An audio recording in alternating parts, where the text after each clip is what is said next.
प्यार की घड़ी अब खत्म हो चुकी है।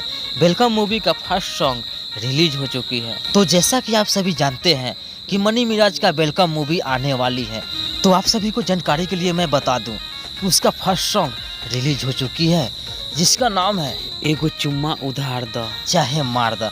भैया ये सॉन्ग बहुत ही काफ़ी तहलका मचाने वाली है और बहुत ही हाई लेवल का इसका लोकेशन बैकग्राउंड बहुत ही काफ़ी दमदार है। तो आप सभी को जानकारी के लिए मैं बता दूं, इस सॉन्ग का सिंगर है चंदन जी और उनका साथ दिए हुए हैं सोनम शर्मा और म्यूजिक डायरेक्टर हैं गौरव रोशन। इस वीडियो का डायरेक्टर है संतोष मिश्रा। और ऐसे तो हमारे कॉमेडी का किंग मनी मिराज, इनका कौन नहीं जानता भाई।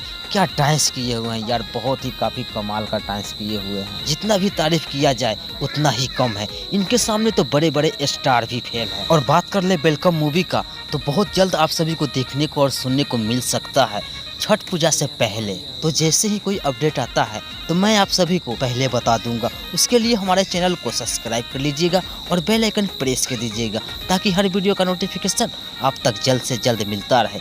तो मिलते हैं नेक्स्ट वीडियो में, तब तक के लिए जय हिंद।